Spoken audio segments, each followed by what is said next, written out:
done things, good grades, excelling in work, family, balancing. I thought you can manage everything in life. Visitors would come to see you. They were feeling very grateful. And like all of us say, yeah, I'm fine, don't worry. Yes, I'm very lucky to be alive. But I felt very lonely. As entrepreneurs, we all have that one day when we are very lonely. We want to share, but we don't share what we are truly feeling. You felt like that, right? When you want to share your story, what you are truly feeling, but you don't share. Because you are like, people will judge you. You are like, if you show your weakness or your vulnerability, why should someone trust you? So you just smile, you go on. On the surface, everything looks good. One day, a friend of mine came, and she told me, Pragati, it's been a few months. You're taking your tablet, you're working, you're resting it out half a day. But you should write a letter to your children. I said, why? She said, I lost my mother to a brain surgery. She had an injury, and she never wrote a letter to me. They said, jayegi, theek ho jayegi, aa jayegi. And, she never came back.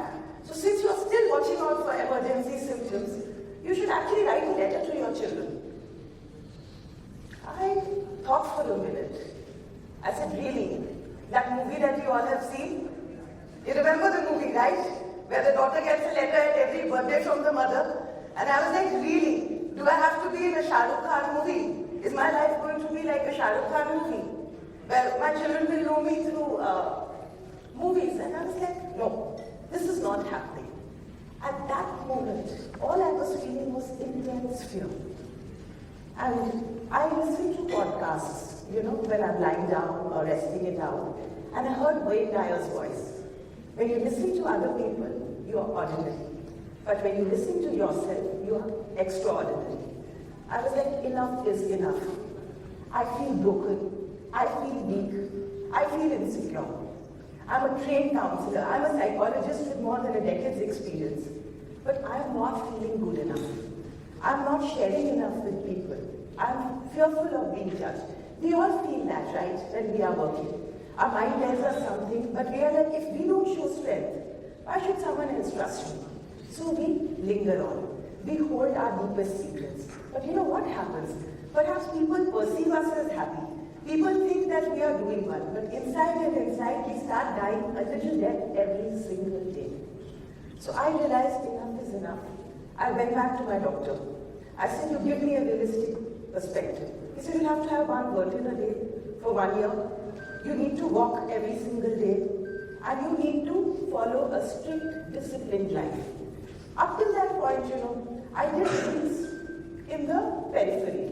You can see me. I suddenly remembered an incident from my boarding school days. That's all of us having thumbs ups. Remember, thumbs up, taste the thunder. That's me in the black t-shirt in the corner. So I would have fun, but I wouldn't have too much fun. If the warden came, I could just run away. You can see me in the corner, So if I did something which was not okay, I would always want to linger on the sidelines. Even if I did well somewhere, what I would do is I would apologize. That's me getting a prize.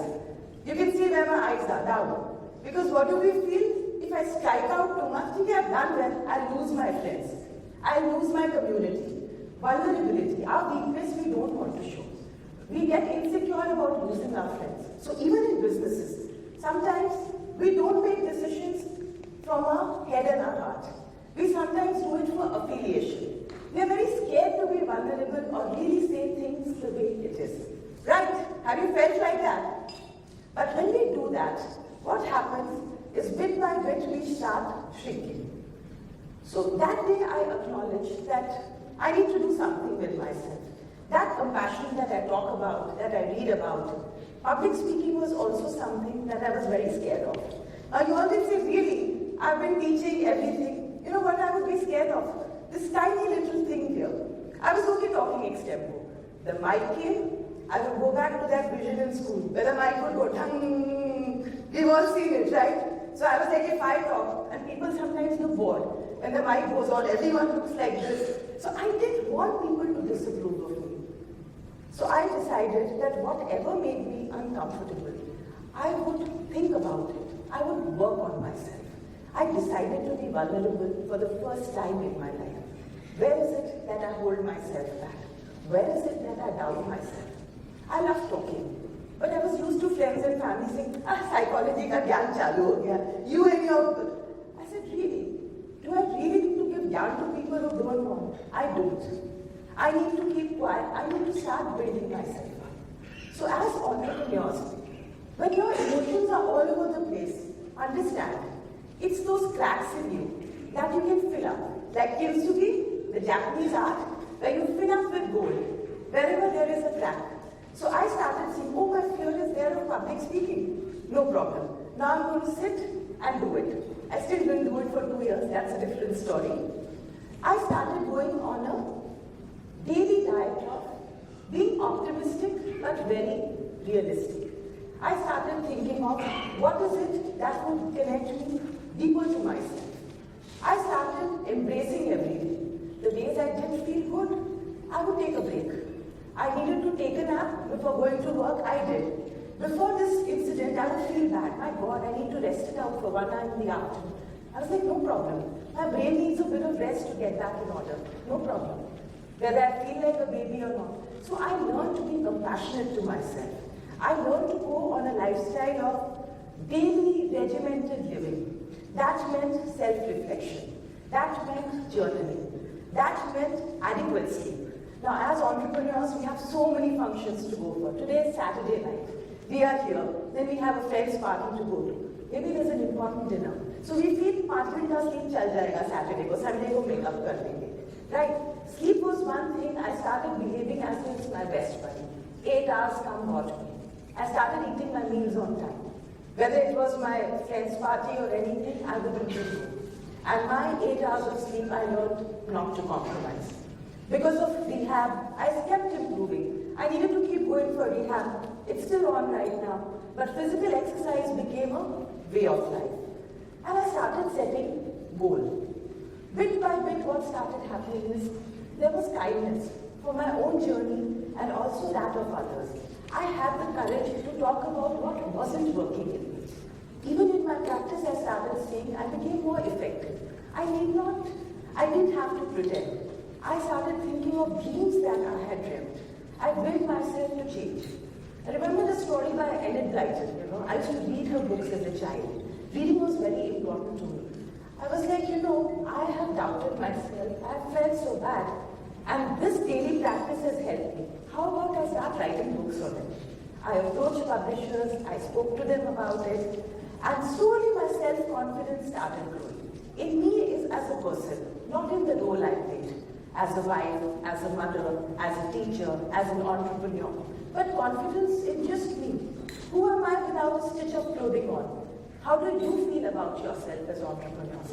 If you really need to grow, ask yourself that.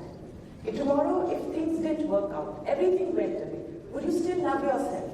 I started asking myself these kind of questions. Gratitude became a part of life. Not because I was told to be grateful, but because I felt grateful. I started developing my emotional intelligence. I read extensively on it. I started writing books on it. And you know what happened? Before the year was over, I started feeling better about myself. I approached publishers like Scholastic, Rainbow. My manuscripts were returned. 7 publishers returned it. The 8th one said, I'll think about it. COVID happened. Suddenly I get a call from my publisher in July. Pragati, you had that book on mental health, I think we will publish it. I said, okay, thank you very much. I started writing like there is no tomorrow. Fast forward to another 3 years.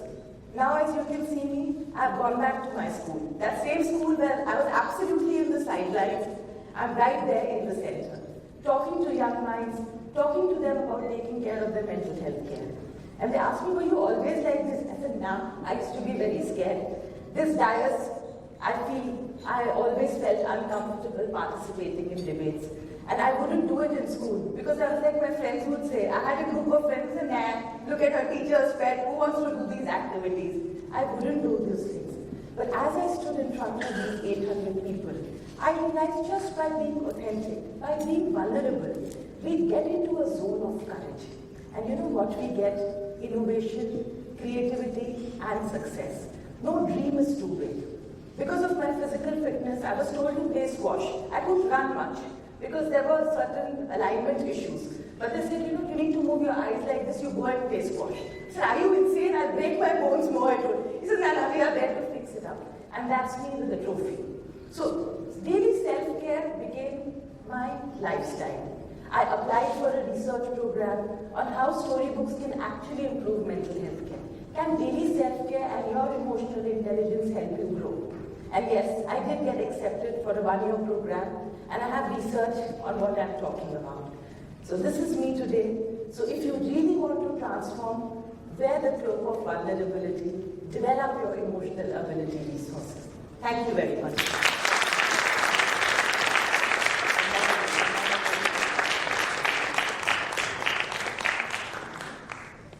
Phenomenal, Pragati. It was actually a wonderful, wonderful speech. I think a lot of people must have learned a lot and inspired.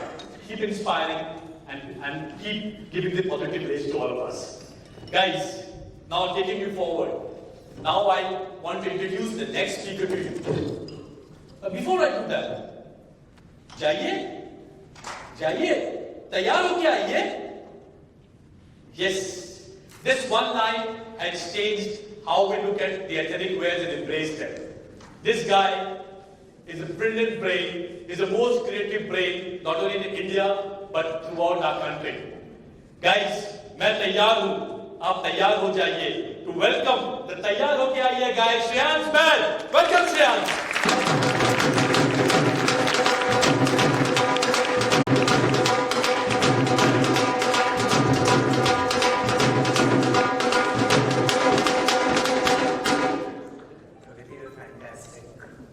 Fantastic.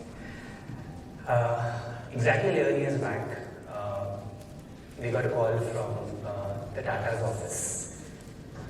I get to hear that Simon Tata wants to meet you. 2nd May was the time, 5 May was the time. 2nd May was the day and 5 May was the time. 4:30 we reached the office. We were seated outside the main room. Exactly 5 minutes before we get to be seated in our room where Ms. Tata would be coming. Sharp at 5 o'clock, the lady enters. First glance itself, I couldn't believe my eyes. Who am I looking at? A lady of 82 years then, bright red nail paint, stunning red lipstick, a pearl necklace, a linen shirt, a linen trouser. She sat, there was a bartender who made the English breakfast tea for her. She had a tea, she had a cigar, and then she softly says, Shreyansh, you may start now. I asked how much time do I have, ma'am? She said 30 minutes. I presented her my work, and I was stunned. The detailing of the work which she saw, the client even does not know those details which she could point out. I was absolutely stunned. Cut to, we were assigned the work of doing a 100 years journey book for Tata. She was taking me through the journey and then came the episode of Blackmail. After independence, Mr. Nehru, Jawaharlal Nehru, called the Tatas and asked them to start their own brand of cosmetics because India did not have any cosmetic brand then. They went to London to have a research on how this market works, how the model works. There she saw a show of Padma Lakshmi, the Indian dancer, the show was going on. From there came the name Blackmail. Cut to 50 years later, Blackmail, the most successful Indian brand in beauty, profitable company. All the old people were still there, and Tata is going to be a people's company. Okay. When Tatas were revisiting the vision statement, they figured that cosmetic business was not fitting in the whole scheme of the Tata group. She said, it took me 2 seconds to decide to sell off the business.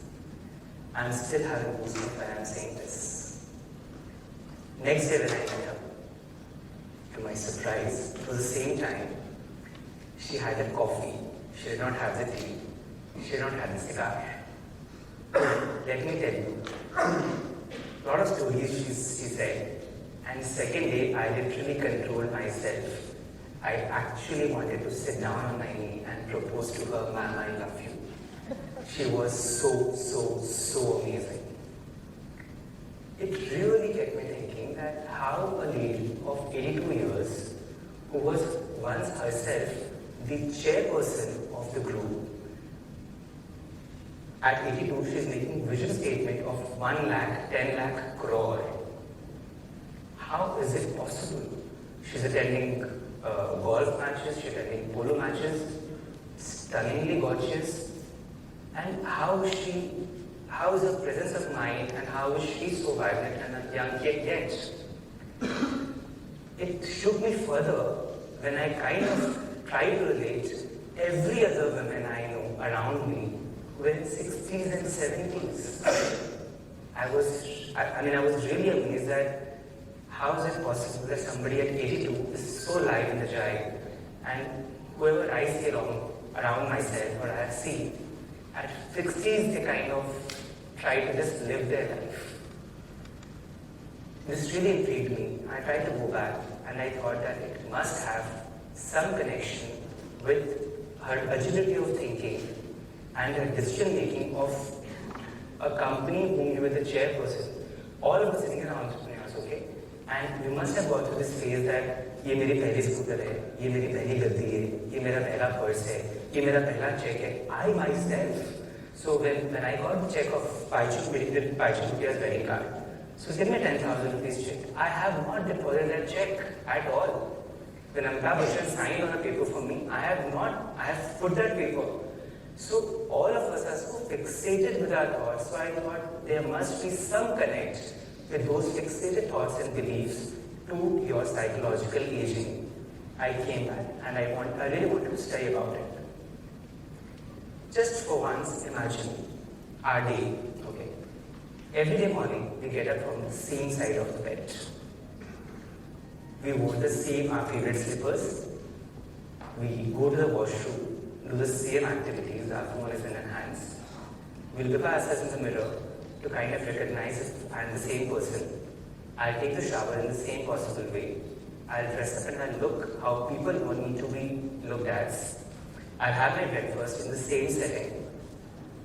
The tea or the coffee would be served in the same way as it is served every day. I'll sit in the car in the same place where I sit every day. I go to work. I see the same set of characters or things on my way, which reflects the same amount of emotion in myself. I go to work. I do the same set of activities, which I am expert at now. I finish all of that, I come back home, I have dinner, I go back to sleep again so that the next day morning again starts the same way. So if every day what I am signaling to my brain and what I am consuming as a content, if that is same every day, then how is it possible that I am able to change my thoughts and beliefs? This triggered the thought further for me to study. I studied Sadhguru, I studied Art of Living, I studied a lot of neuroscience professors, genome professors, and then I stumbled upon a genome study. So it says that human bodies are made out of proteins. Proteins are responsible for the functioning and the structuring of our body. Every cell of our body, except red blood cells, produces proteins. The skin cells produces a separate collagen protein, our immune cells produce antibodies, the stomach cells produce enzymes. So every cell of the body is responsible to produce some kind of a protein. Now, to produce one protein, a gene has to be responsible to produce that protein, which means that the quality of the gene would determine the quality of the gene. The quality of the gene would determine the quality of protein being produced. I think I'm good till now, right? Is it getting too heavy? Okay. So the quality of gene would determine the quality of protein being produced. I stopped here and I figured that I was used to hearing this, that human bodies are doomed of genetic impacts. Later I found that only 1% of our diseases and conditioning is out of genetics. And 95 to 99% of diseases are due to environmental impact on us. Great. So, there's a theory called gene expression. Every cell in the human body has a particular, I'll say a window, okay?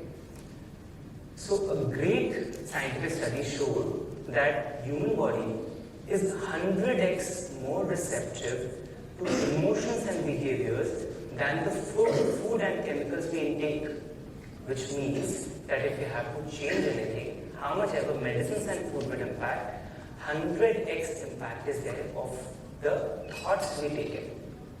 Now, the environment, okay, so let's consider genetics as a Christmas light, okay, getting off and on. When a light is getting on, which means that the gene is upregulating itself and producing good quality proteins. When the light is going down, it means that the cell is producing, or the gene is producing, down-regulated proteins. So now imagine if we get the same signals from the environment every day, then the same set of lights are being switched on. It is imperative that our body, our cells get different signals from the environment every day to switch on the cells which are not active yet. There was a study done in North Harvard School where a set of 150 people were taken, 1 executives were taken, okay? And they were asked to pretend as if they were 22 years old. They were asked to pretend. After 5 days, and before they went into that, and their rooms were decorated Marilyn Monroe and whatever they were at 22 years old. Before getting into that, all the size of the finger, the blood composition, all of that was checked. 5 days after they came out, and they pretended to be 22, there were significant vital changes in the body. I'll give you a smaller example and you'll be stunned here. 10 minutes of, and it's a research, again with a set of executives, 10 minutes of a different set of vibrations, of kind of imagining something which you are not. 10 minutes of that every day produced 1,500 new genomes, out of which 800 genomes were responsible to create and to produce new emotions and new cells, and 700 were used to downgrade the inflammations and the existing antibodies. Such a phenomenal impact it creates if the environment changes. Coming back to my point, if we all need to stay younger psychologically till the last part of our lives, it's very important to break the rules. When we go to a restaurant, try and take a different seat and not a regular seat every time. Try and break the patterns. The more the patterns you break, the more the newness you try every time, your brains would be signaled for a new gene, and that new gene will produce a new protein and help you would stay younger for your lifetime. Thank you so much.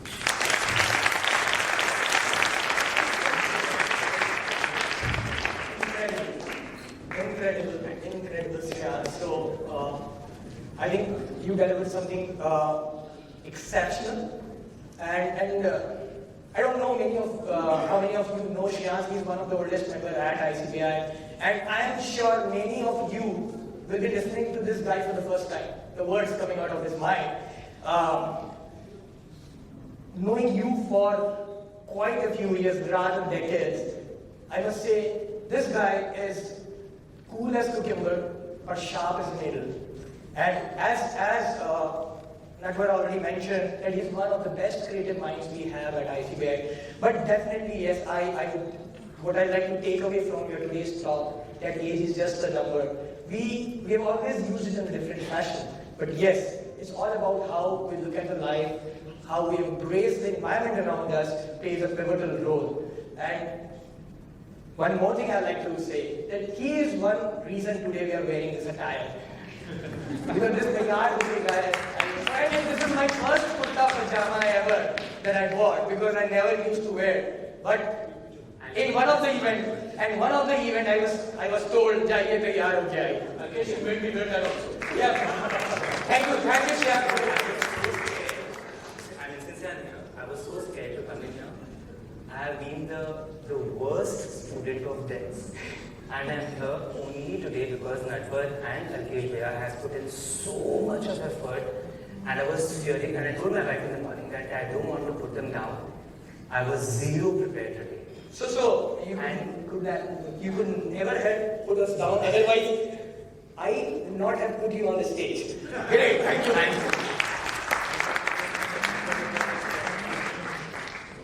Great, guys. So I must ask again, how's the Josh? How's the Josh? Great.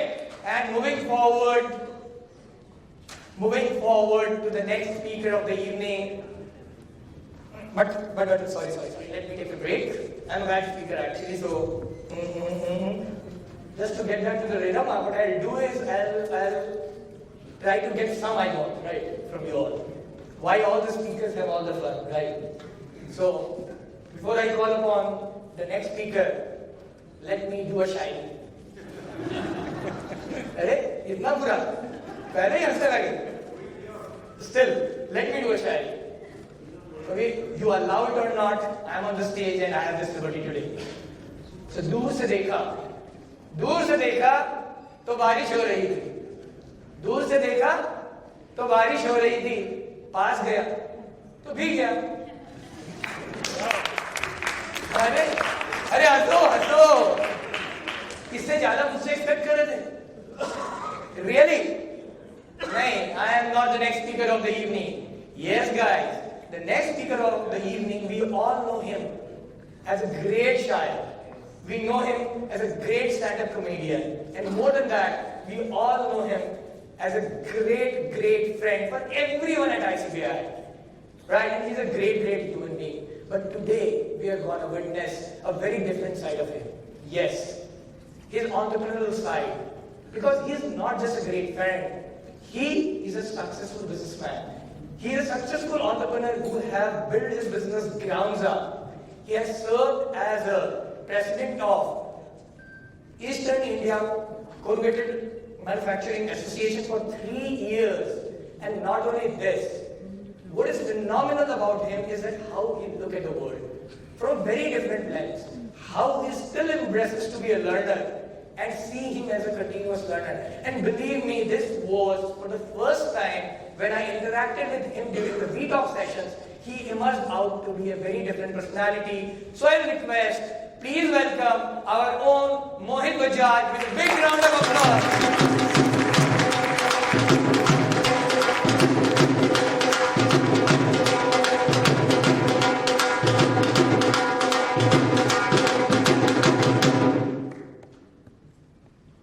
October 2022. No, for me, it was not just Gandhiji's birthday. It was like walking into an IIM campus or Stanford University. Started like another holiday, giving a break to my brain, a day to be spent leisurely in the comfort of my bed. Banta tha yaar, had effectively managed all my festive orders to all my clients just before Puja holidays, which has just started. Sunday भी था और क्या excuse चाहिए. बस दिन भर बिना दिमाग लगाए ऐसे ही पड़े रहेंगे. But life had other plans. Was greeted by a huge thunderstorm early morning and then तूफान के बाद की खामोशी. The weather awesomely changed, perfect for a long walk after a quick walk at lakes. So this quest started around 7:30 in the morning during my walk at the lakes. The day when I consciously or unconsciously chose to notice things rather than just looking at them. अच्छा, मौसम सुहाना हो तो सबसे पहली नजर वादियों पे जाती है. साथ में कैसी वीडियो फिर भी. The trees were tall, touching the blue sky. The water in the lakes calm and peaceful. Birds chirping all around. No flaws at all. But हाँ, वो स्विट्जरलैंड में इंटरलैकिन वाली बात नहीं थी. Where I was exactly 3 months back. On 2nd of July. Here it was in bits and pieces, not complementing each other. Same thing happens in our business. In spite of all functional department doing well, be it marketing, production, sales, HR, we are not able to optimize our business goals. Reason? They are not aligned. Now, what is the point of achieving your production goals, for example, if it is not aligned with your quality team? Or reaching your sales target without consulting the finance team कि किसको कितना credit देना है? So your functional department should be like branches of a strong tree, where birds of different expertise gather and synchronize their flight towards the serene lake, creating ripples of success. Yes, your functional department should be like branches of a strong tree, where birds of different expertise gather and synchronize their flight towards the serene lake, creating ripples of success.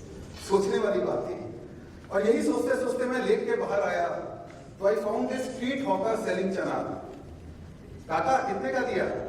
बाबू 50 रुपया.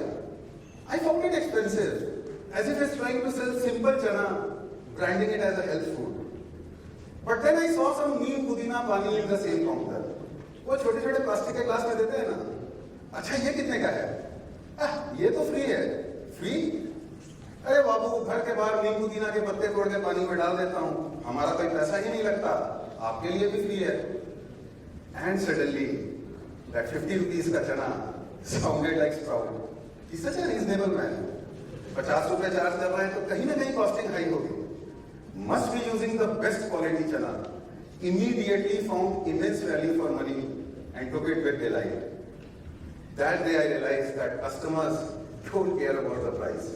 अगर उनके दिमाग में ये डाल दिया जाए कि किसी भी प्रोडक्ट में वैल्यू फॉर मनी है, they will end up buying the same. Flashback 2008 when Spencer came to Bengal. Must be expensive.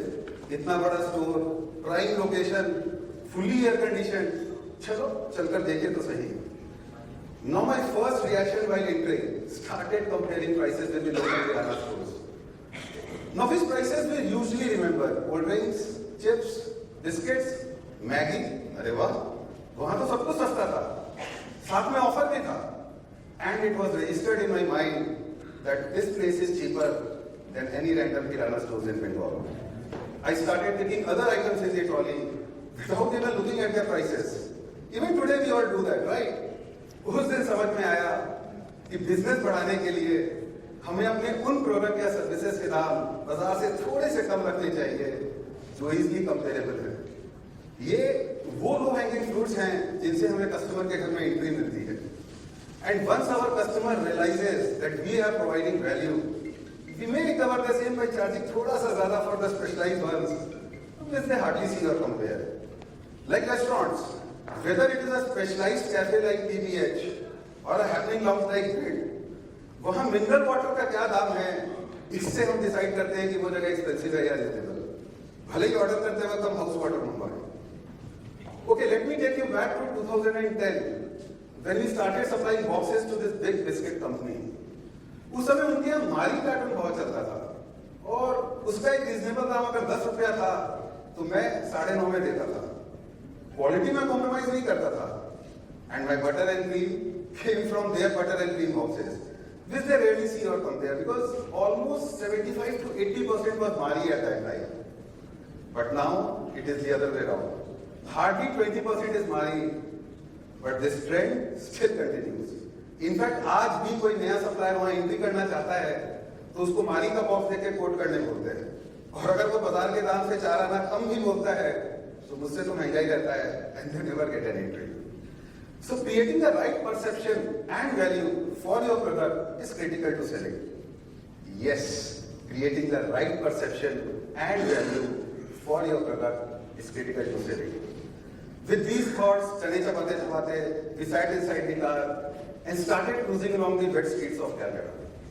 It was a slow-moving traffic due to the storm earlier, and few minutes later, we stopped at a signal.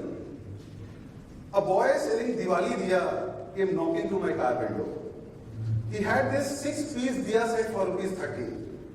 Looked a good buy, but then आदत से मजबूर 20 में देगा क्या?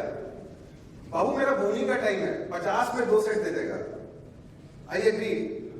I had to struggle with a 50 rupee change as I was having only 500 currency in my wallet. Thanks to Neetu, she was carrying her purse that day.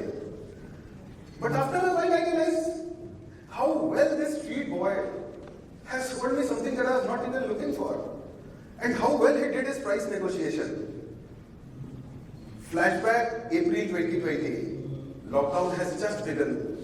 Supply chain disrupted. And I knew that paper prices would go up anytime. So I called Mr. Kumar, purchase head of a big MNC, and told him that if he can give me an extra 5 lakh box PO at existing rate, I would immediately place the paper order at existing rate. Okay, sounds good, Mohit. I'll put this in mail. We'll get back to you shortly. That short while was 2 days later when he confirmed me to go ahead. But the paper prices had already gone up by 15% and therefore the opportunity was gone. They had to source now at a higher rate, which was approximately 20 lakh loss to them. Now just imagine Mr. Kumar, such a high post, MBA with engineering, sole decision maker, still had to go through a long process of emails, meetings, consultations and whatnot when the opportunity was begging in front of him. Versus the street boy, hardly looked like going to any school, but making split-second decision on his own to grab an opportunity. So we must not let scalability compromise our agility and flexibility. Yes? Yes. We must not let scalability compromise our agility and flexibility. Anyways, छुट्टी का दिन था, ज़्यादा दिमाग नहीं लगाना था, long drive पे जाना था. So I pulled my car to the nearest gas station, full कर दे.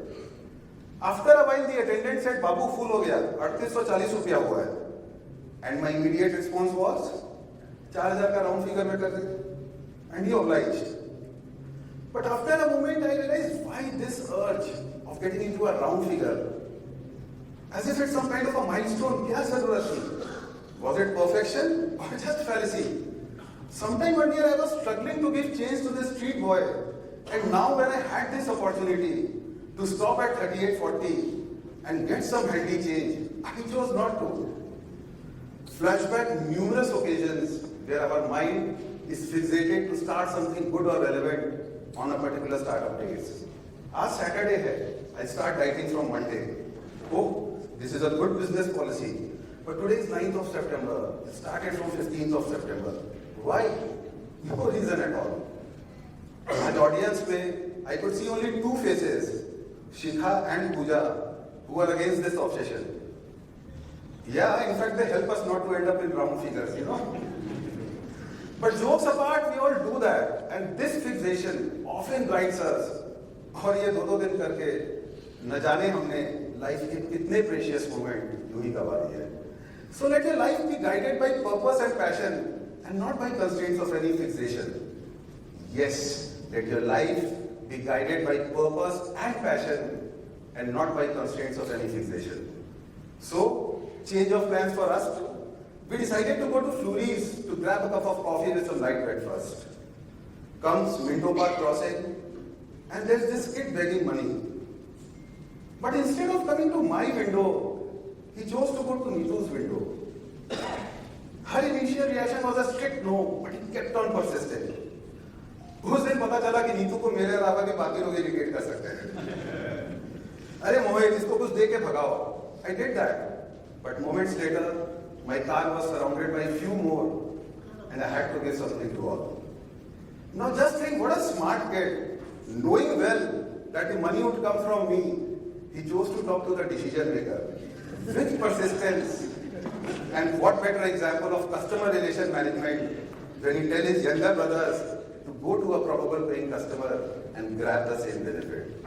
So it's not just about knocking on the right doors, it's also about finding the key that unlocks them. Yes, it's not just about knocking on the right doors, it's also about finding the key that unlocks them. Finally, reached Park Street, which was crowded as usual, parked my car, and was walking towards Flurry's when I noticed this old man carrying 17-18 books on his shoulders. I took a look. Wow.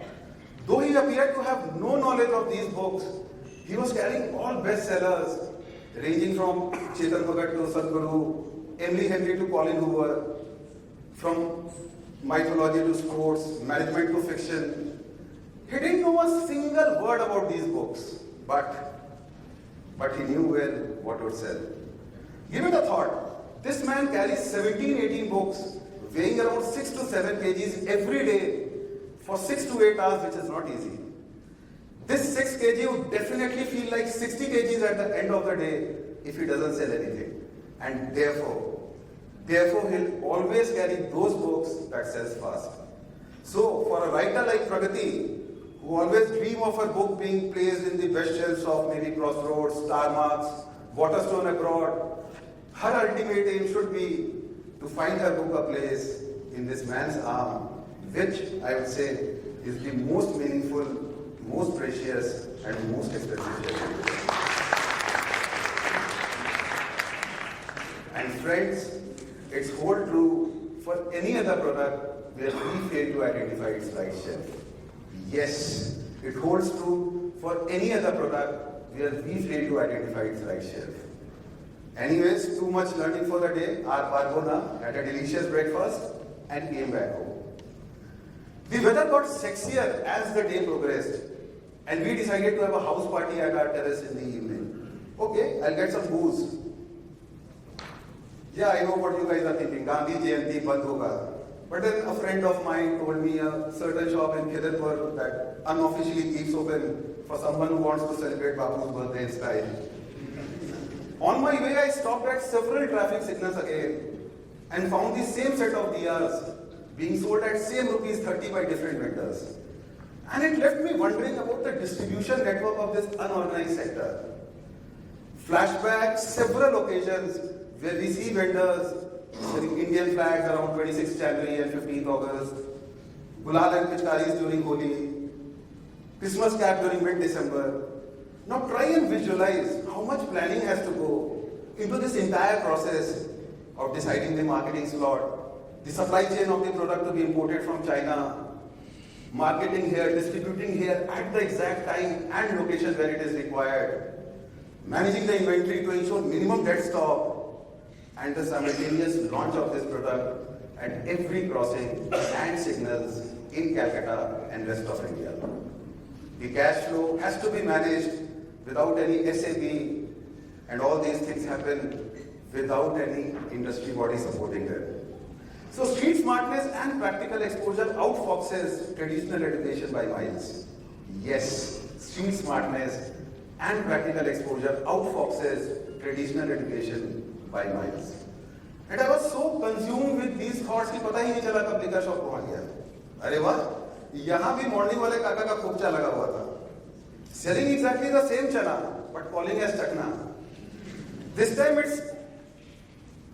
was just ₹40 and surprisingly more crowded than even the liquor shop.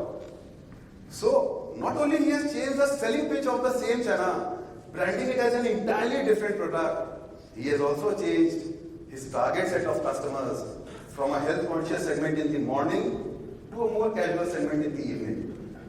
In spite of his no MBA degree or any other education, this guy has pulled this thing off so seamlessly and with so much conviction and authority that I too ended up buying these chutneys. Yeah, come on man, don't judge me. सवेरे 50 रुपए का सादा चना लिया था, तो प्याज, हरा मिर्च, धनिया सब कुछ डाला था, टमाटर भी डाला था, 10 रुपए कम में भी दे रहा था. But yes, the best part is that this smart fellow somehow convinced me, a chartered accountant, to find value for money on both the occasions. Selling that convinces create a belief in value, making every penny worthwhile. Yes, selling that convinces creates a belief in value, making every penny worthwhile. So friends, what started like a normal day, and in fact was a normal day, had such an impact on me that I still remember the series of events frame by frame. So never underestimate the power of a seemingly ordinary day. As we open our eyes and truly observe the world around us, there is a wisdom to be found in the simplest of things. Seize the day, learn from the world, and make your everyday an extraordinary day of growth and enlightenment. Drishyam Jnanasya Doordarshanam Shikshayam. So friends, 2nd October 2022 was not just another day for me. In fact, 3rd October, 4th November, 15th March, 18th April or any other day till date was not just another day for me. और अगर आज आप में से कोई भी उस 2 अक्टूबर को सुबह से शाम तक मेरे साथ था, तो आज के बाद none of your days will be just ordinary day.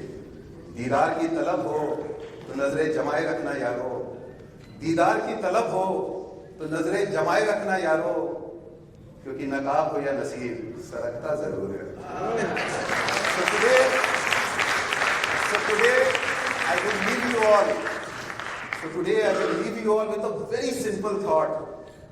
Was Newton the first person to see an apple fall from tree?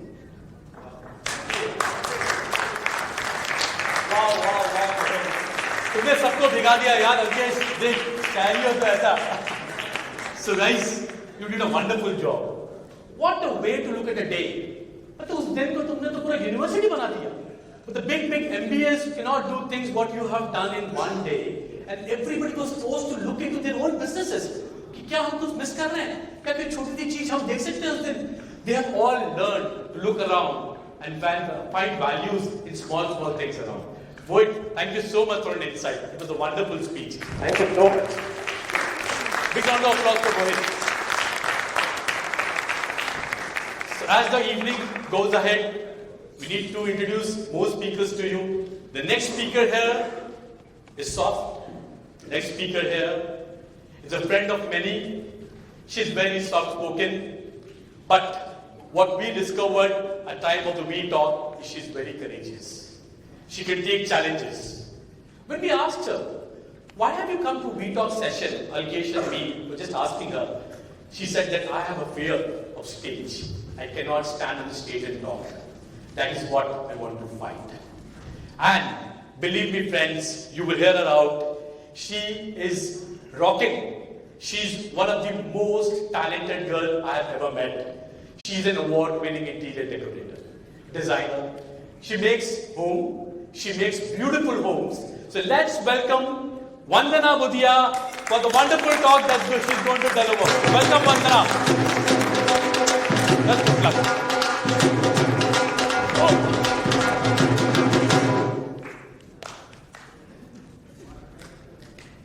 Yes, I know I stumbled. Neither am I embarrassed nor ashamed. We all stumble in our lives, don't we? It is how we take this fall and move on matters. The year 1987, we all were in school. Well, almost all of us were. No big deal. So was I. But yes, it was a big deal for me. At Standard 7, suddenly through algorithms, formulas, acids, litmus paper, oh my God, my head started reeling. Too much had to go. You see, I always was a backbencher, a silent, naughty kind of a kid. For me, at that point of time was, like my head was put inside a jar, and all these experiments and formulas were poured over it. And I could hear voices in my head. Vandana, what are you doing? Vandana, how's happening with you? Vandana, why don't you get it? Vandana, absorb it. Vandana, koi to samjhao maine. With all the shaking and stirring, I cannot become a sponge. Uff, कब तो ये jar टूटे और मैं आजाद हूँ. मुझसे ज़्यादा शायद ये formulas, which are better off with my friends. But alas, ना तो वो जार टूटा और मैं आजाद हूँ. And poof, I failed. Yes, I did. The only failure in my family. I was labeled as a failure. With friends abandoning, siblings mocking, and scoldings from my parents and elders and teachers, I felt like a Sita Maya. Yes, Sita Maya. कि कब ये धरती फटे और मैं उसमें समा जाऊं. With this entire commotion, my mom was super silent. Khamosh, like from some Hindi movie. I was scared. Next day, she took me out on a drive, and there alone she said, कोई बात नहीं बेटा, जो हुआ सो हो गया. Gather yourself up and start afresh. This failure is not the end of the world. This is your first taste of failure in life. More will come. Don't ever let it pull you down. Ponder on your weak points, think on it, and learn and move ahead. You have to work harder than you think you can. Yes, it's hard. Doesn't matter. Doesn't matter how you get knocked down in life, because that's going to happen. What matters is that you have to get up.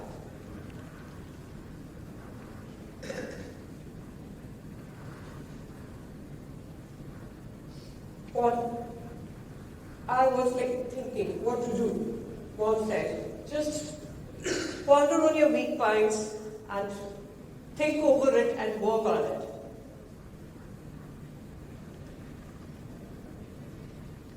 It's like, I really don't know what to do. And Mom said, no, you have to. This is your chance that you have to do it again.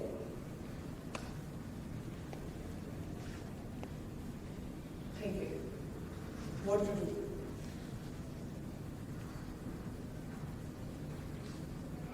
I was struggling, really struggling.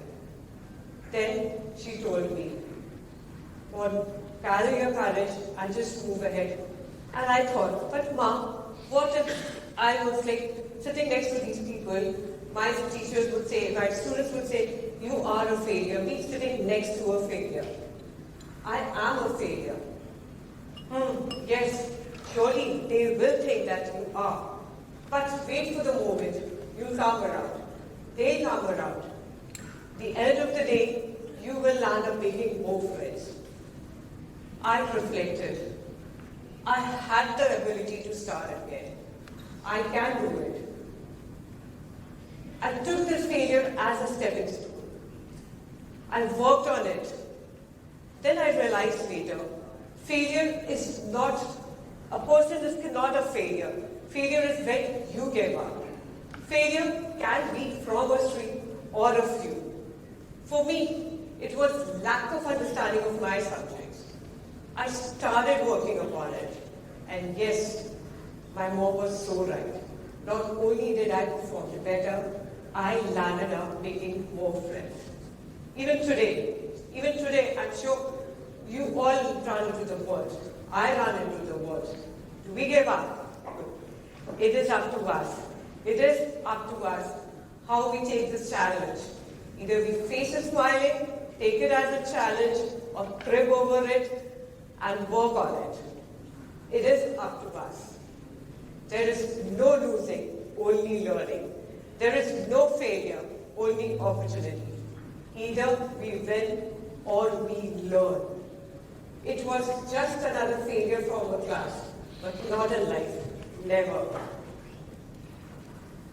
Failure has become the mother of all success for me. If it wasn't for Michael Jordan being dropped from his 9th grade basketball team, we wouldn't have known the Michael Jordan today we know. So, stand up, get going. Sharing another story from my life, where it transformed me into a different person altogether as to what I am today. Like all dads, even my dad taught us how to swim. One summer, he drove us down to Banaras for a vacation. Super excited, another road trip, because road trip with him was always so much fun. Somewhere late in the evening, we landed up in our destination. We had a char party, enjoyed it, and retired. Next day, we were up all early and at the banks of the Ganges with our swimming gears, shining bright and looking forward to our Vajra ride to the other side of the Ganges. All our shining faces were doomed when our dad announced, we have to jump in the middle of the Ganga for a swim. One by one, we all started jumping, while I froze on my turn. What if? What if water snakes attacked me? What if my feet got entangled on the beach and I drowned? What if? What if I banged into a dead body? It's absurd, I know, because they float on the other side of the Ganga.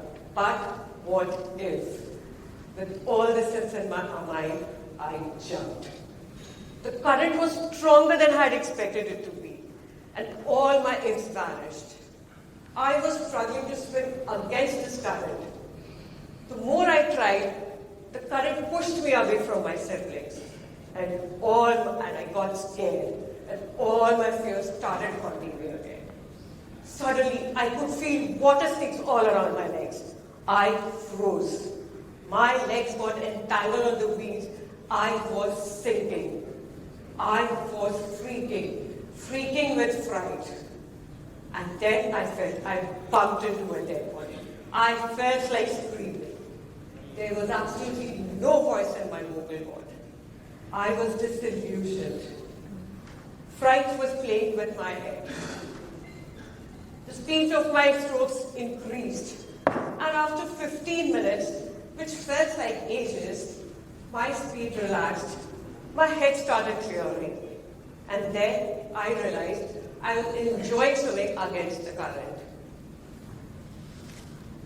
The pristine blue sky above me hugged me and loved me and suddenly some force out there. I could feel that extra energy, they're providing me with some extra energy to fight my difficulties. And that moment, I realized swimming against this current gave me that kick in my butt, and I realized I loved challenges. How many of you out there love challenges? How many? Yes, I can see your few hands. And rest, I presume you are happy with your safe and your comfort zone. Believe me when I say, your comfort zone will, yes, it will kill you. So get out of your comfort zone and fight your fears. Give that extra leap of faith. Growth takes place when we are challenged and not comfortable. We grow when we are willing to feel awkward and uncomfortable, like my failure from the standard 7. डरो डरो और छोड़ो नहीं, क्योंकि डर के आगे ही जीत है. Challenges have become a driving force for me these days. Today, even I take up projects which challenge my creativity. Today, standing here on this podium, speaking in front of you all, who all are dignitaries in their respective fields, is a huge, huge challenge for me. Yes, because I fear public speaking. Yes, I do. And if I can do it, I'm sure you all can outdo that. Accept your challenges. Believe me, it's the best wine on earth. Cheers.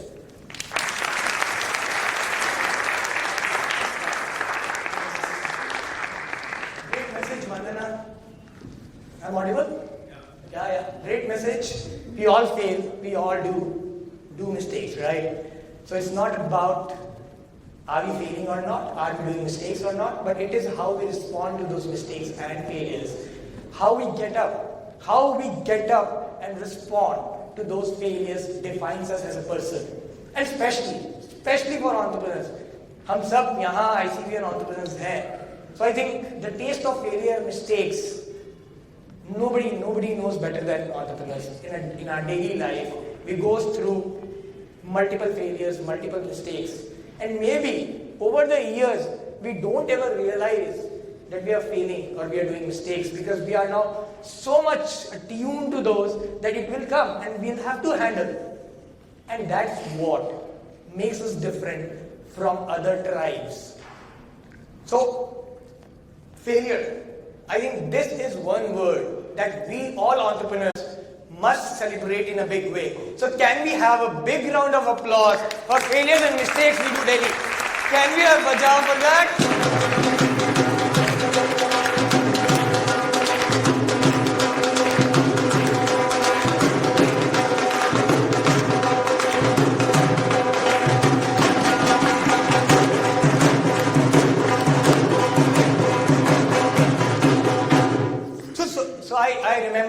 I recall one quote which somebody told me when I was actually into the very initial stages of my entrepreneurial journey. बहुत छोटा सा business था और कुछ भी आगे हो नहीं रहा था, गलतियां होती थी, ऐसा लगता नहीं था कि हाँ कुछ बड़ा कर पाएंगे लाइफ में. Back in 2007, 6, 7, and there was a guy who defined success, and he said, you know what is success?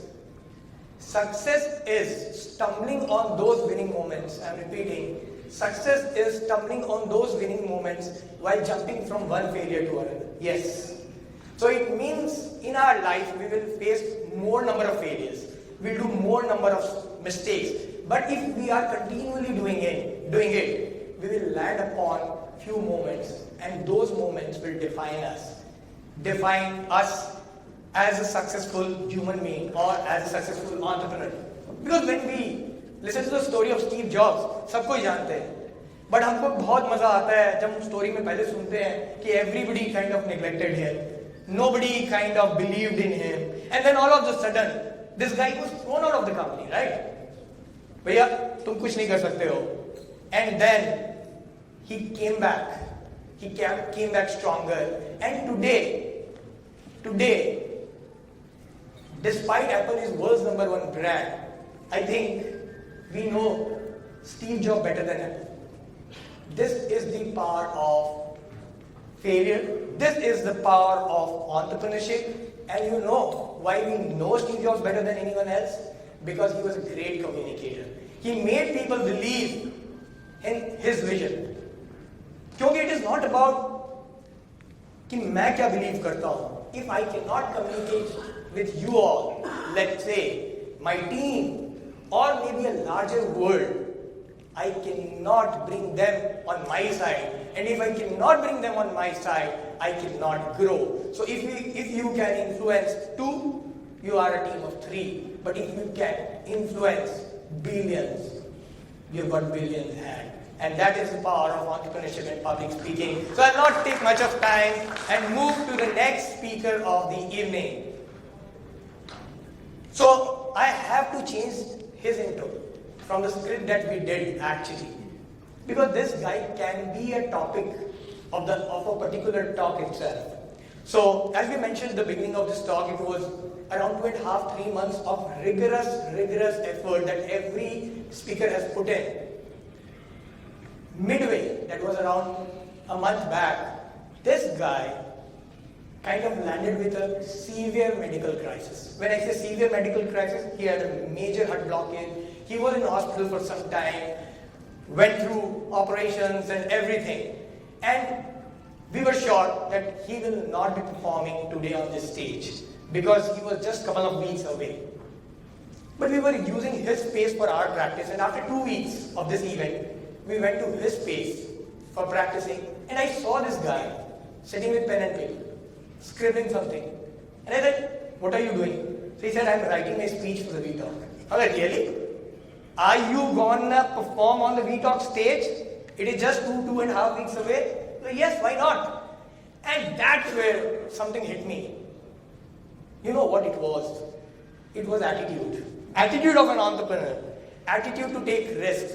Attitude to delve into unknown. Attitude to rise above the fears. And this guy was super committed. Kalkesh जो भी होता है, stage पे जाना है, बोलना जरूर है, इस बार सोच लिया है तो. And we go, okay, bingo, you are gonna do this. And I personally believe, if not anyone else, I'll make him a topic of my next talk ever if I get a chance, because nobody gives me a chance to speak, so I take out all these moments in between. So, let's welcome our own friend, ICBI, Praveen Kanoria on the stage, who will be sharing the power of writing.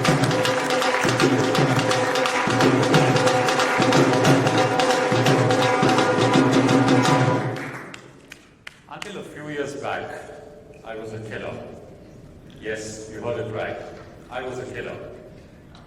It sounds strange, but stay with me. I was a thought killer. Unknowingly, I was killing more than 60,000 thoughts every day. They were the good ones, not so good ones. They were all jumbled up. And in the bargain, what was happening is I was losing the good opportunities. I was having difficulty making decisions. There was so much of confusion, thoughts, and more thoughts. What was all this? Was it anxiety, tension, or was it a cloud of illusion, just illusion of thoughts? I was always on the verge of a breakdown. It was so difficult to take my decisions. I was getting cranky, having sleepless nights. It was really getting difficult. One afternoon, I was sitting down, and a friend of mine came down. He told me, Praveen, what's the matter? I explained it. He said, why don't you start writing things down, maybe for a better clarity, or it will help you to make your decisions better. And I was like, wait, what did he mean? That I'm growing old? Am I forgetting things? I need to write down things to remember them? Or am I a child going back to school and you need to write down your homework, what is to be done? I said, no. But invariably, what he did was, he planted a bug. He planted a bug in my brain. And then the bug started playing. It went on. And I started asking myself, what if I? Why should I? Should I?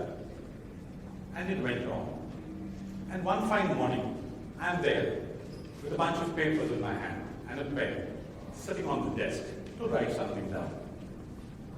Well, you'll be surprised to know what happened. I was blank. I was absolutely blank. Right in front of me, the plain paper, a pen in my hand. I didn't know how to start, where to start. Anyways, I sat there strong. Start thinking. And few words came. I started with the to-do list, you would say, or the list which was forgotten. Started penning down. There was a connection between my pen and my brain, and things started to flow, as if my brain was controlling my fingers. And I just went on scribbling lines after lines, and it went on for almost 30 odd minutes.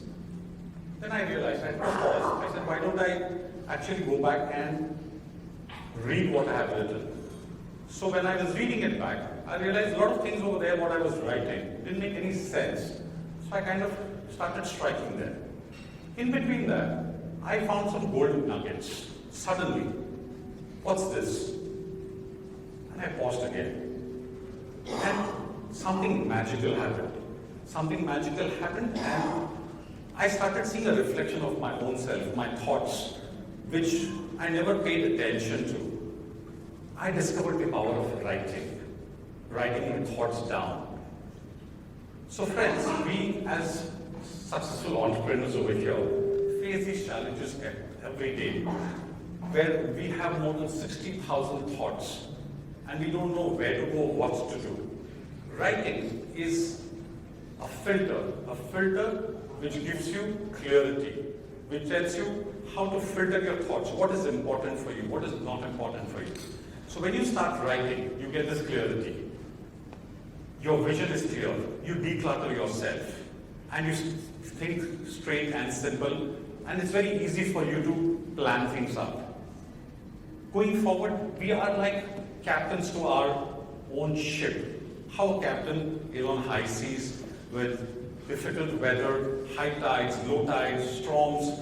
But what does he do? He's focused. He knows that he has to take his ship, his crew, safe to the harbor. Similarly, we as entrepreneurs have to do the same thing. We have to use writing as our compass. We need to have clarity. We need to understand how to make sure that our ship, our business is safe, our team is safe, and we can continue on this journey, harbor to harbor, and making it very successful for ourselves. So that is the most important thing. So writing is such a tool that gives you clarity about all these things. You start bothering about things that, okay, I might miss out on something, I might not remember. So when you start writing, you actually remember things well. It is not that you're forgetting and you need to have those 5 soap almonds to always remember things for yourself. You can still do it. It's just about writing things down. Now, I can give you a small hack that is something that worked for me. Before that, I would like to suggest you one more thing. So when we say about writing, it always feels that, why should we always write? Today, in this world of technology, we are all there with our smartphones. We carry our smartphones right from our bed to our bath and back there. So we don't compromise on leaving our phone even for a second. So why don't I suggest you of using your smartphones as your ThinkPad, as your writing pad, your finger as your pen, till the time you're on the move and you're writing. There are possibilities that you might feel suddenly have a pop-up, a notification which might disturb you. But eventually, what will happen is you'll overgrow that because you'll start interest in writing. You'll enjoy what is the output of writing every day that you're doing. So eventually you'll get over it, and you will start loving writing. It'll be very magical. It'll transform your days, your thought, and it'll help you in your day-to-day life. I had a small little hack which I would like to share with you. It helped me from a non-thinker to a thinker to a non-writer to a writer. And it was really magical. So I would like to share that with you. I hope it worked for me. It will work for you as well. So this is called the right way. Yes, you heard it right. It is called the right way, but not the R-I-G-H-T right. It is the W-R-I-T-E right. Correct? So let's start with the word W. W, that gives us wings. Writing is such an instrument, such a practice that gives you wings. Wings to fly. Wings for your thoughts to fly. They all go in one direction. And it helps you in your day-to-day understanding things better, understanding your own self better. It is about your willingness about writing it down. When you are willing to develop yourself, do something better for yourself, you would fall into the habit of writing. Winning attitude. Writing helps you give that winning attitude. We all as entrepreneurs always want to win. None of us over here in the hall will always say that, no, I don't want to, or I don't love to win. Writing gives you that ability of winning up. Well-being, of course, well-being is something that we all love. When you declutter your brain, you have less to think. You have more clarity. You know what are the things that you're supposed to do on your daily basis. You know what are the things that you've not done and you want to carry it forward. It could be just a to-do list, doesn't matter. But it helps you in your own well-being. Similarly, you're balanced and it makes you wise. Moving on to the next, which is reflection. Reflection, which is a very, very important thing. When you write, what is it? It's about the reflection of your present, of your past, and about your future. At times, when we see our own reflection, we go down, we feel low, we feel high, but it's okay. Because you're seeing your own reflection, there's nothing wrong in it. What you need to do is you need to just correct yourself. So reflection is something which is very important. Reassurance. So your reassurance that you can still do it. You have the ability in yourself. So writing gives you that reassurance. You've written something, it's documented. So it gets you a reassurance. Then we come down to responsibility. Of course, you're responsible because you have documented something. You can't go back with it. You have to go on it. So it is documented. So you become more responsible. It's a reality check.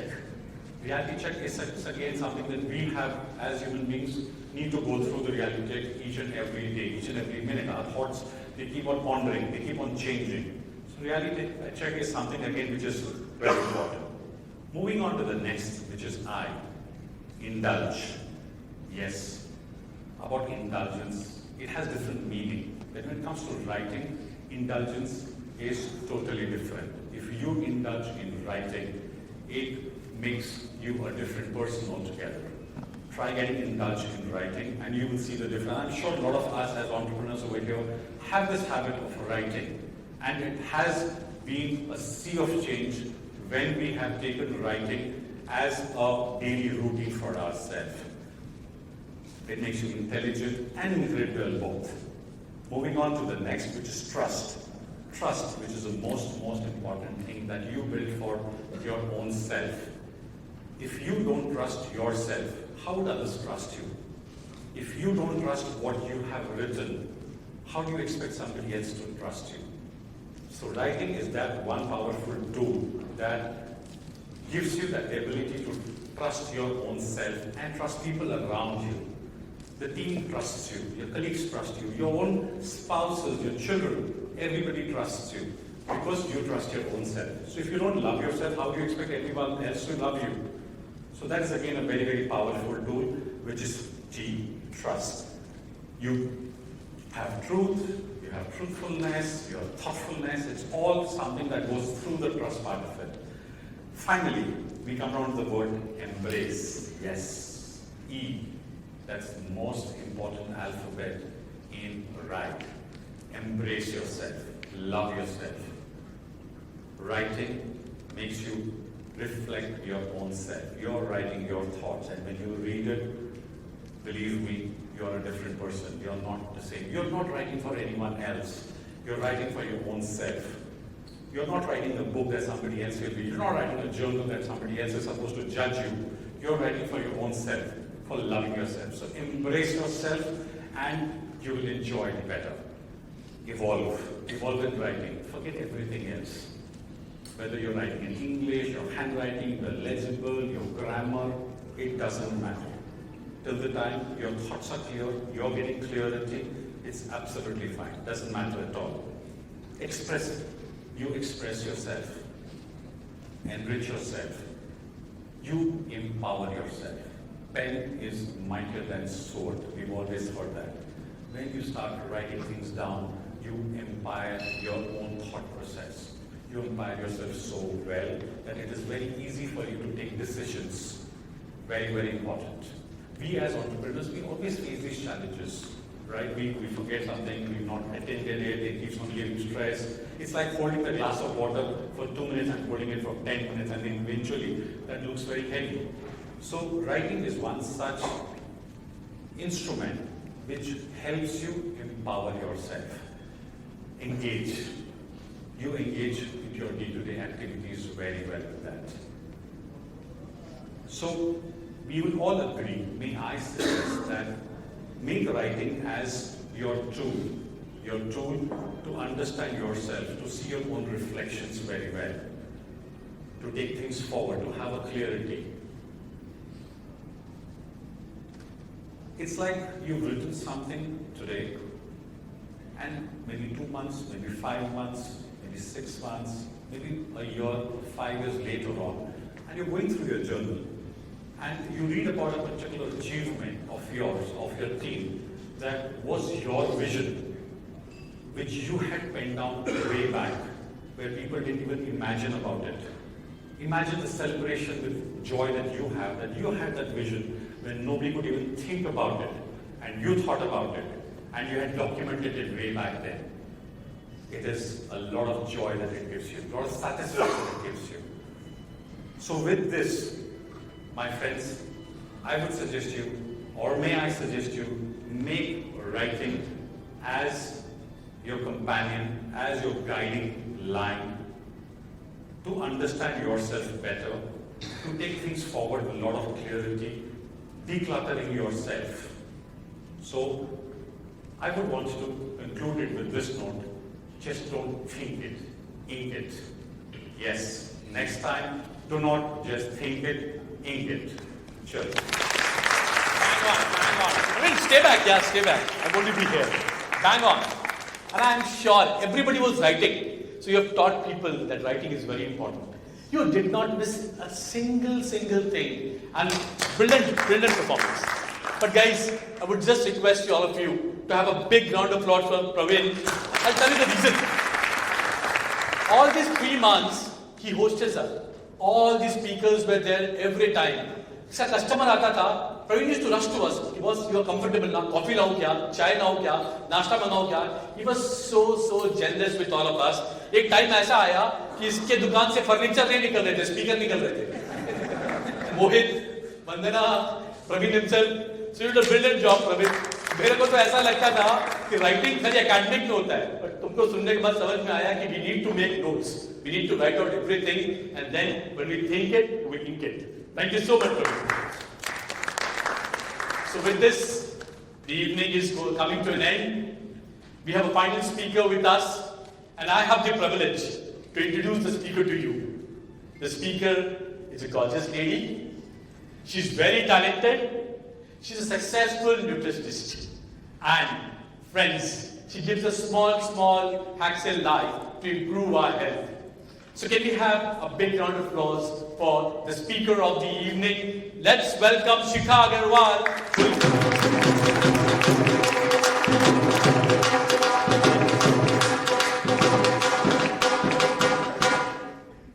Death and fart can come anytime.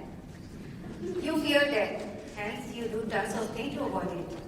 You eat healthy, you exercise regularly, well, most of the time. So much so that you even avoid crossing black paths. You know so much about the heart because you are scared of heart attack. Let me tell you one thing. A heart is the first organ which is formed when when we are just 6 weeks old in our mother's womb. So, my question is, how can it attack us? Actually, this word is a misnomer. Our heart doesn't attack us, we attack our heart, which are irresponsible behavior towards our health, our careless attitude, and of course, bad lifestyle. How much do you know about your gut, about your stomach? Very little. Why? Because you're not scared of stomach attack, which is indigestion, bloating, constipation, heartburn. You bear, you grin, you burn, you fart, hoping that no one notices you. But my dear friends, let me tell you one thing. All these signs and symptoms tells you that your gut is crying for help. It desperately needs your attention. I am sure every single person in this room must be having some embarrassing or some interesting story about the same. Even I have one. There have been times in my meeting that some of my clients burp, and trust me, I can write the exactly dietary recall of their last night menu. And when I look at them, I feel as if they are saying, why to fart and waste when you can burp and taste? So these are the people who eat the heaviest of their meal late at night, and that extra caring wife give them the extra half piece of roti or that mithai which is always there on our dining table to their hard-working husband.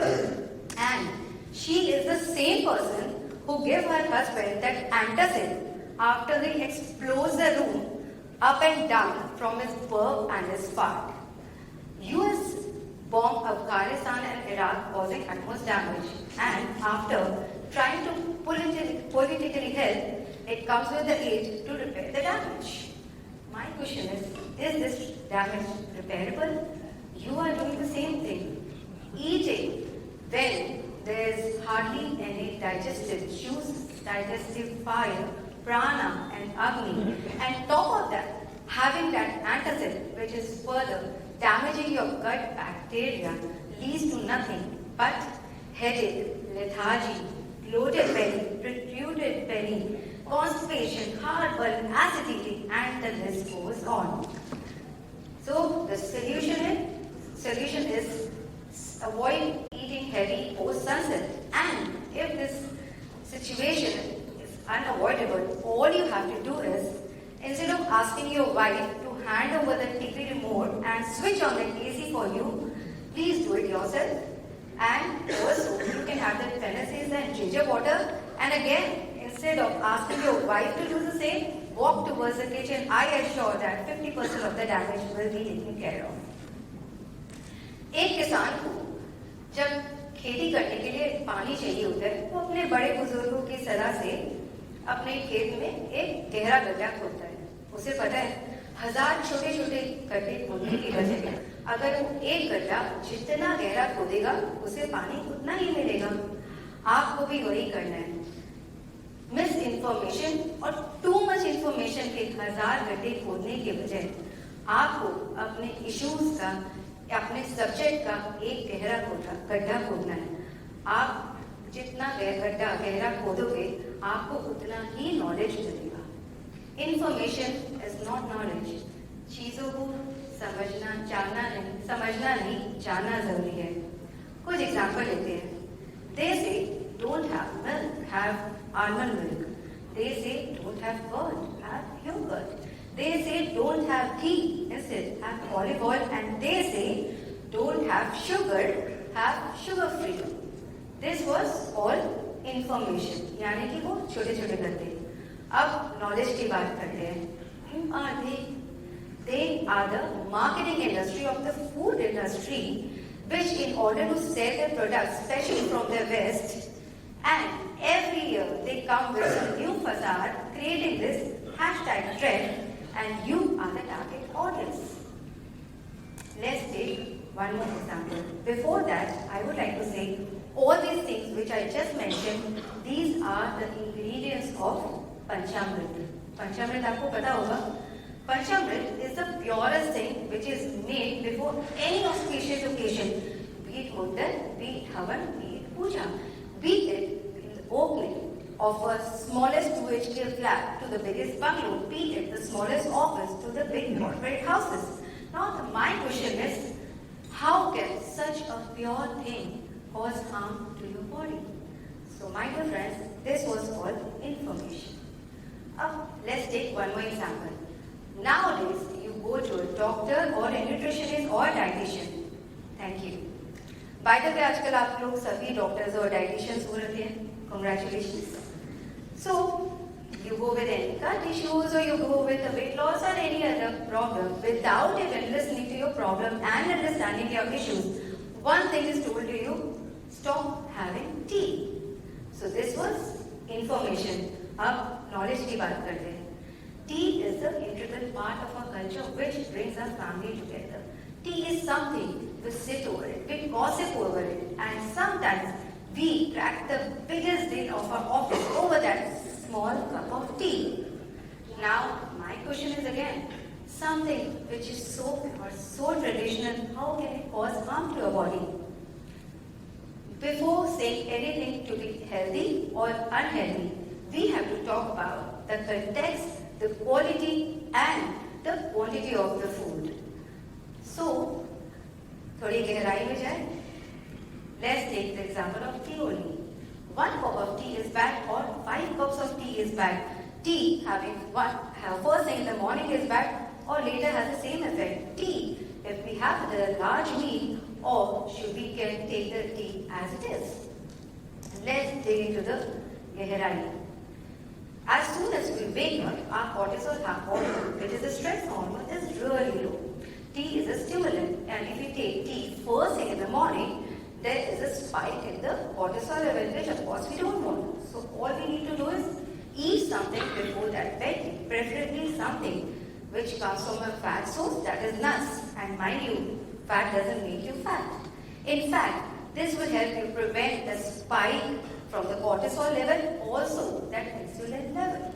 So now you can very well enjoy your bed tea. Tea, 2 to 3 cups is absolutely normal to have, but before sunset, because it might come in the way of the production of some hormones, that is serotonin or melatonin, which helps to induce sleep. So tea only before sunset. Tea might come in the absorption of certain minerals and vitamins, so avoid having tea with your large meal. Just have that sham ka chai with your homemade suwari and not that Marie biscuit. So this was actual knowledge. Okay. So all I want to say is just to treat the issues from the root, you have to go to the root. Nowadays, 8 out of 10 people comes with the problem of constipation. It has become quite common, but it is not normal. There is a Marathi saying, Prabhat Mana Darshanam. That means, in the morning, if you wake up with the sight of your food, it determines good health. And my dear friend, you are the lucky man there. If you are not pooping properly, that means you are not eating properly. The first line of digestion, which begins from our mouth, can compromise if you are not chewing properly. आपके बाद pets तो होंगे dogs. Have you ever seen dogs get constipated? Why? Because they use their entire mouth and teeth to chew your food, to chew their food well.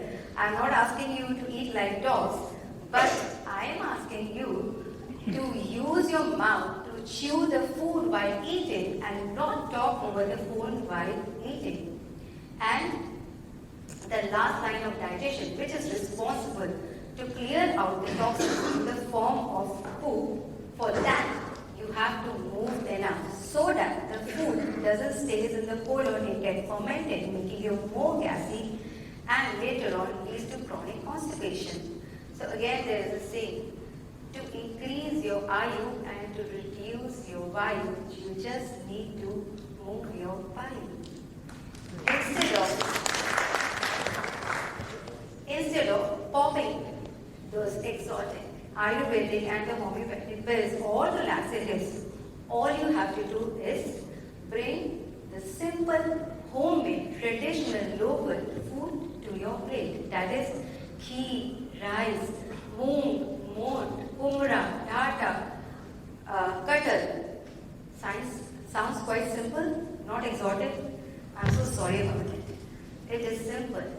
However, it contains all the minerals, vitamins, and the fiber on which your gut microbiome thrive.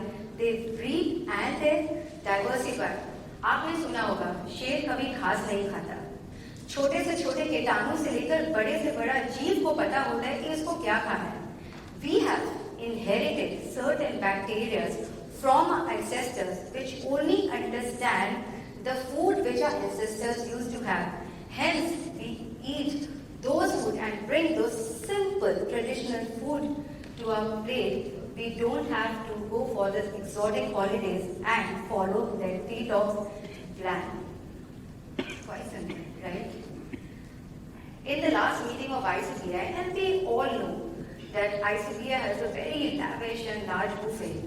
Okay, so my friend Vinita, she just gave a glass to the buffet and she wondered how can't anyone do justice to the buffet. And but being my friend, as I was standing beside her, she just managed to have some salad and also some pasta, but mind you, with lots of vegetables, and she was absolutely done with it.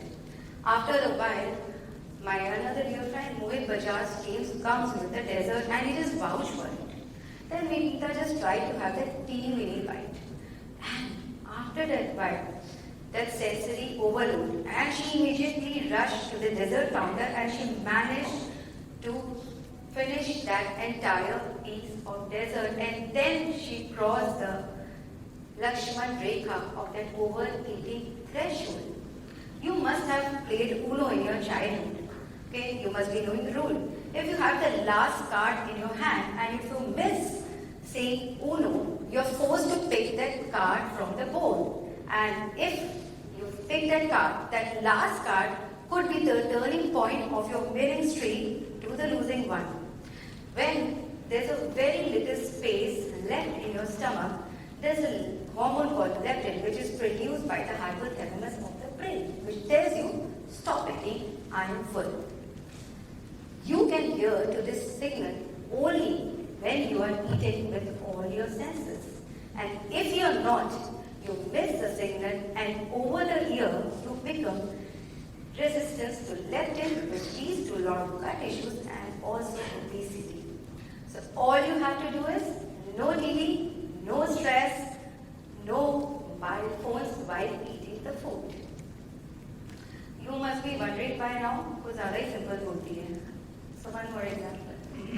I climbed 5 kilometers of glaciers from Gomukh to Tapovan with my heart pounding high and expectation mounting high. I was extremely thrilled to meet not to climb the Tapovan, but to meet the Simla Baba, whose miraculous stories had just mesmerized me. How we survived in the midst of the mountain with so much of snowfall. So as soon as I reached Tapovan, without wasting a time, I just rushed to the Baba. He was sitting in absolutely tranquil state of mind. I went to him and I asked, Baba, aapko yahan kaun laya? He looked at me and he replied, Jo tanne yahan laya, wahi manne yahan laya. I was like, that's it? I came so high just to listen to this. It took me so many years to understand and realize what that Baba meant is that simplicity is profound. We unnecessarily run after complicated and exotic things where solution lies in just simple things. There's a saying, if we don't learn from history, history will repeat itself. Diet should be mitahar. It should be local, traditional. Diet should be that food that you don't have to Google for, that your cook must be knowing, your vendor must be knowing, your elders must be knowing. Diet should be something that you eat in all your senses with that peace, so that you eat in the right way, the right quantity, so that there is an optimal digestion, so that you have a simple yet beautiful gutty affair. Thank you so much.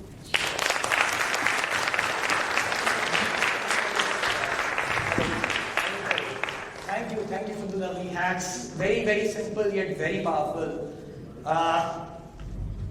But I think your timing was right or wrong, I don't know, because ICBI always has great spreads, and just after this talk, we'll have a great spread. So guys, you can start saying Uno from tomorrow if you want, or it's all up to you, because I don't want to interfere between you and Shikha. Great guys, so as we come to the conclusion of V-Talk Season 3.0, shall I say conclusion? Or shall I say beginning? Beginning. Yes. It always feels like beginning whenever we are in between that V-Talk time. 1.5 महीने बाद ऐसा लगता है क्यों ले लिया? क्यों कर रहे हैं? फिर मिलो, फिर जाओ, फिर ड्राइव करो, वही बातें बार-बार सुनो. But then when we are here, I'm still bubbling with the thought of V-Talk Season 4.0, where I see many of you as speakers. Maybe you, many of you will be actually here who fear stage, who fear speaking to larger audiences like this. So friends, before we say, rather attack the idea, one thing that we should know is that despite we are in this 21st century of AI, century of cutting edge technologies which have changed the way we travel, changed the way we kind of consume things. But one thing that has remained sacrosanct, you know what it is? The ability to communicate, the ability to inspire, and the ability to lead. And that's where public speaking plays a very important role. And I think we all should embrace this as one of the skills as entrepreneurs. With this, I'd like all of you to stand up once and give a big round of applause to all the speakers and network. Can we have them on stage? Aditya, please.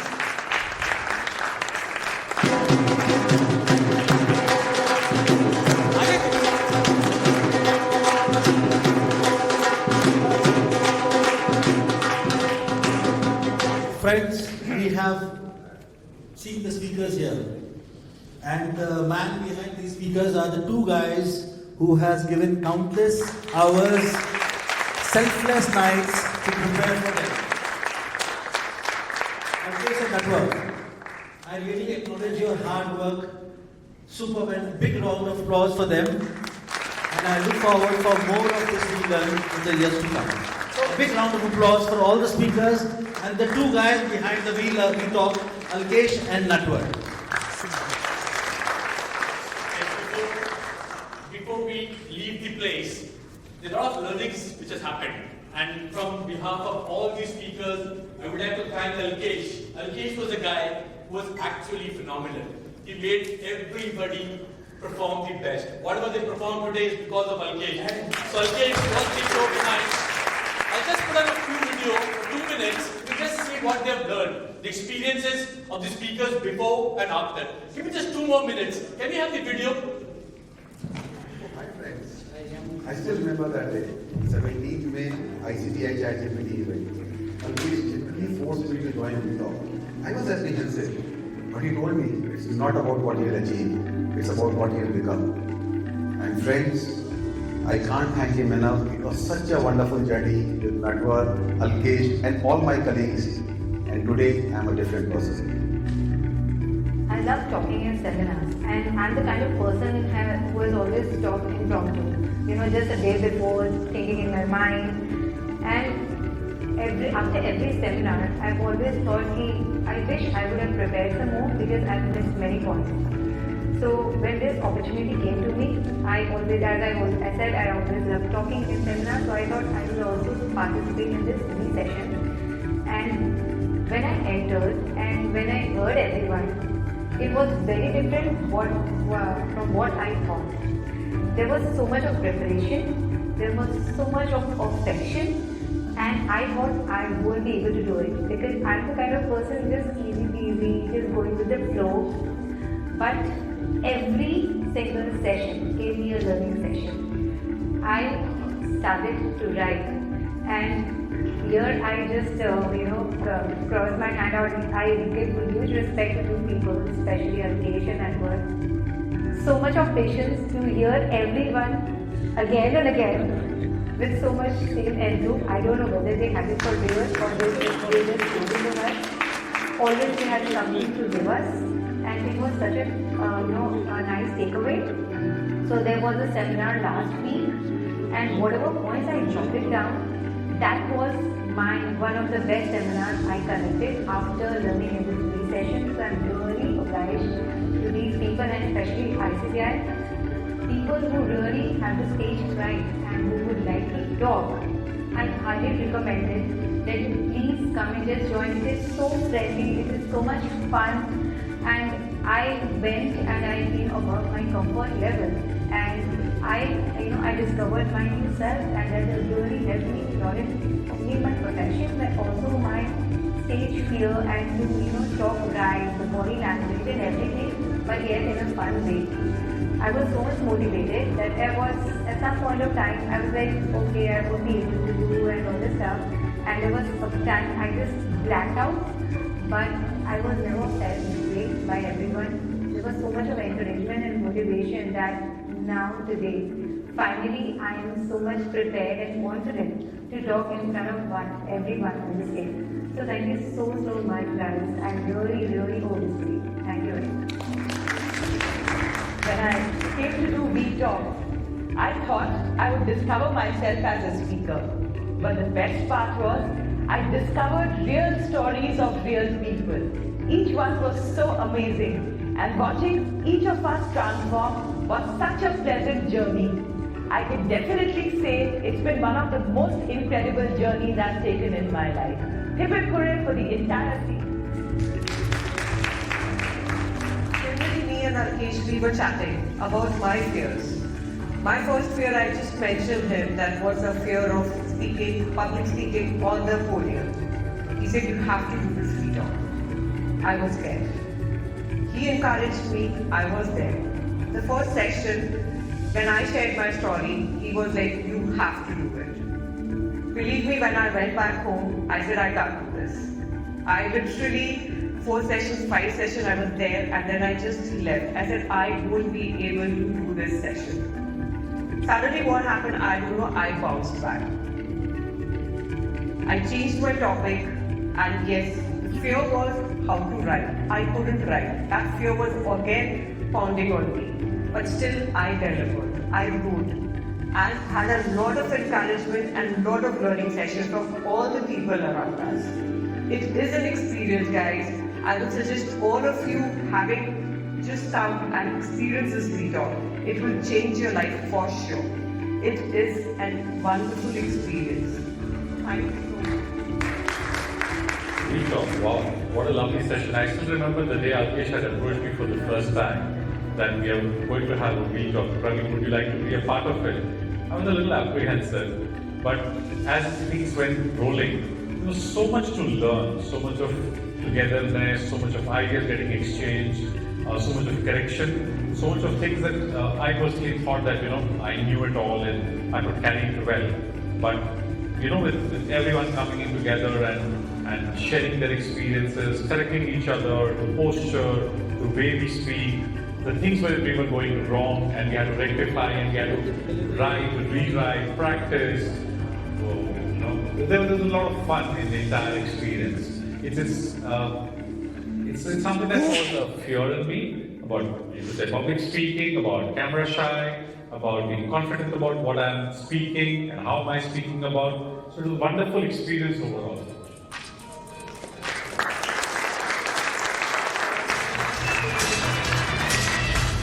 Friends, we started with a very small dream of V-Talk, but I must thank Alkesh and Atwar to make the stage so high. I really appreciate you guys. Thank you so much. Big round of applause for and finally, you guys who have made the V-Talk so popular. By giving out time on Saturday, definitely learning something out of it. But the best part is coming on Saturday and learning your friends speak their heart out is thankful. Thank you so much guys for coming. And after so much Gyan, I have a very good news for you guys. Friends, we have an annual retreat to Baku. And we are now 32 people who has confirmed going to Baku on the 27th of this month. Fortunately, the prices of the tickets had doubled. But yes, luckily I have 2 tickets on the same corporate rates. So if somebody is still thinking to join us, you are most welcome. Please contact me immediately. We have only 2 tickets left at the same corporate rates. Thank you so much. And now I would request everybody to please join us to take a picture with the celebrity mentors and the celebrity speakers. Please come up on the stage, guys. Guys, I think we have not done justice to Alkesh and Anwar. Listener, please come on the stage. Guys, it's not just, please come on the stage, Anwar. It's not just hard work, okay? Sheer immense sincerity, dedication and commitment. Oh my God. Following us for every meeting, being there before us, and most importantly, when we're speaking, and with all our flaws, we were never made to feel that, oh my God, you can't do it. The worst of speeches, the word of rehearsals, we kind of supported and they were with us like so much. So I would really request all of us to give at least a 2-minute standing ovation to both of these guys for a phenomenal commitment and sincerity with us.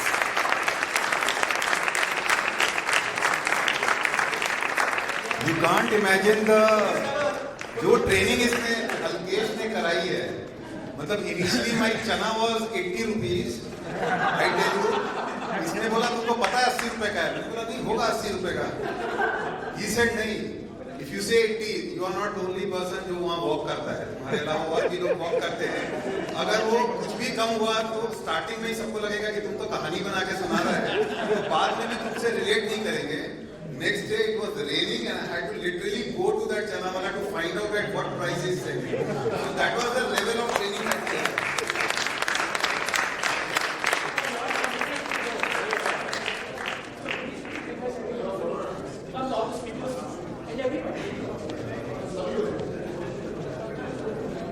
Please join us to have a ritual photograph with all the celebrity speakers and the mentors. Please join us.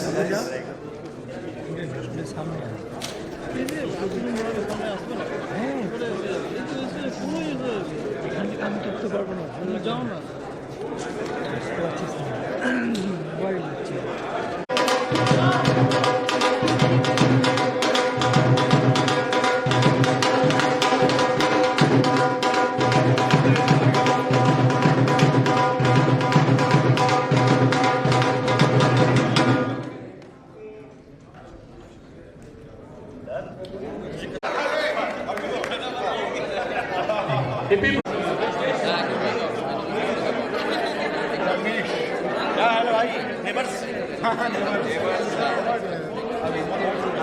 एक ही गाड़ी में आया करो petrol लगाओ. एक लाल गाड़ी में 2 घंटा पहले गाड़ी निकल रहा है. 2 घंटा पहले होते हुए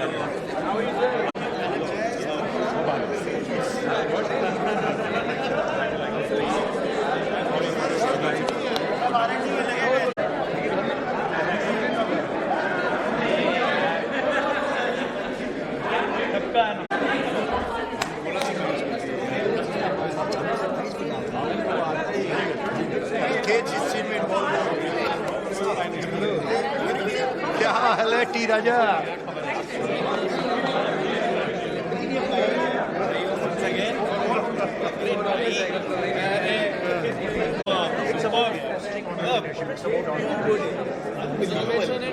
बोला है